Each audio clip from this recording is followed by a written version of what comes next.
They have no leadership. They have a lot of very low IQ people. Jasmine Crockett is a low IQ person. A lot of them are. I don't want to insult too many of them, but they have Jasmine Crockett, a low IQ person. They have AOC's low IQ. You give her an IQ test, have her pass like the exams that I decided to take when I was at Walter Reed. That was a very hard. The crowd was already energized before Jasmine Crockett ever approached the microphone. But the instant her name was announced, the atmosphere shifted. The noise was no longer excitement. It was anticipation. The town hall had been unfolding exactly the way Donald Trump preferred. Bright lights, supportive applause, extended answers. A stage that seemed to revolve entirely around his presence. Throughout the evening, he painted a picture of a nation that was stronger, wealthier, and more successful than ever before.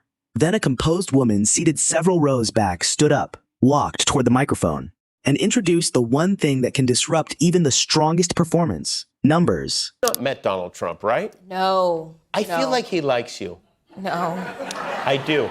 I mean, it says a lot when you literally are supposed to be the leader of the free world and you're worried about a rising sophomore in the House. Yeah. I'm just saying. Yeah. So called you low IQ. I'm sure you're aware of that. Would you be willing to take an IQ test publicly, head to head against the President of the United States? Absolutely. Jasmine didn't begin with criticism. She didn't lead with outrage. Instead, she asked a straightforward question about jobs, rising costs, and families being told they were thriving while their monthly expenses suggested otherwise.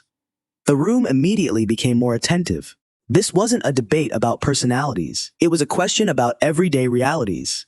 Jasmine spoke about manufacturing jobs that had disappeared, the increasing cost of necessities, and families struggling to keep up with expenses for food, fuel, and clothing.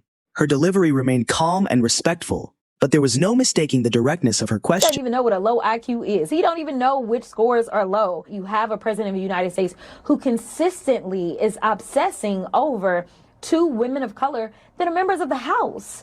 You are the president. I don't know what black woman hurt him in his past, honey, but it is really taking. How, she asked, were working families supposed to trust policies that appeared to leave them with fewer opportunities and less financial security? The tension in the room became noticeable. Trump's confident smile began to fade. Rather than addressing the numbers directly, his response drifted elsewhere. He criticized the media. He questioned the information being used. He shared stories about workers who supposedly thanked him with tears in their eyes.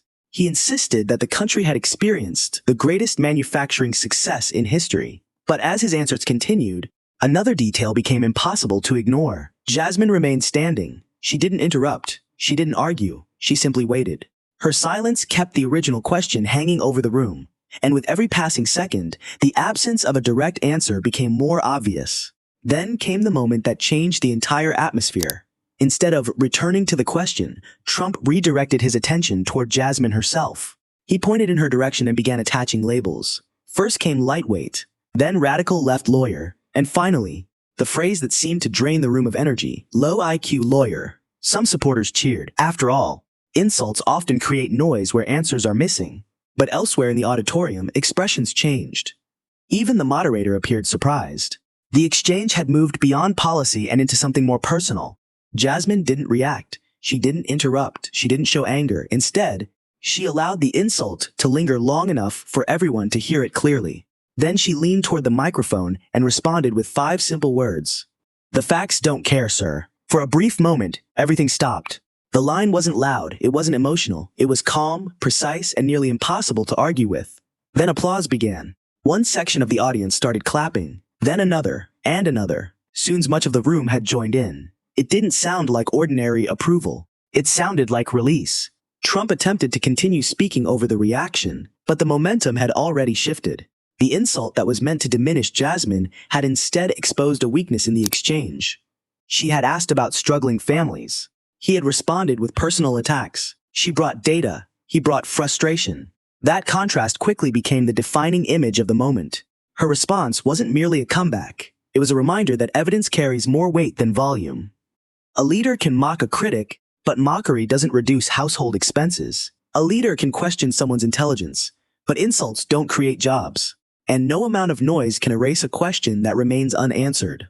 For many people watching, the scene felt familiar. They had seen public figures avoid difficult questions before. They understood the difference between confidence and intimidation. Confidence responds. Intimidation redirects. Confidence engages with hard facts. Intimidation focuses on the person presenting them. By remaining composed and refusing to give Trump the reaction he seemed to expect, Jasmine allowed the audience to see the contrast for themselves. The moderator eventually attempted to move the discussion forward, but the event had already become something larger than a typical town hall. It had become a demonstration of what happens when accountability gets uncomfortably close to power. Trump appeared determined to make the conversation about Jasmine's politics, intelligence, or tone. Jasmine kept bringing it back to the family she had asked about in the first place. That is why her 5 words spread so quickly afterward. They were simple enough for anyone to remember, and strong enough to capture the entire exchange. Facts don't depend on applause. They don't change because someone becomes angry, and they aren't impressed by power standing behind a podium.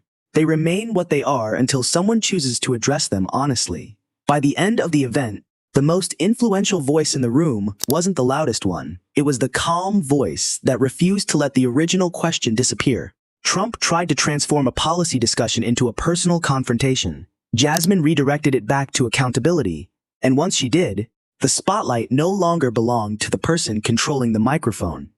It belonged to the question that still lacked an answer. That's why people remembered the moment, not because of the insult, but because of the response. Jasmine Crockett didn't need to mirror anger to overcome it. She only needed to remain composed, speak clearly, and remind everyone listening that facts don't back down in the presence of power. In the end, one person filled the auditorium with noise, but 5 measured words traveled farther than all of it.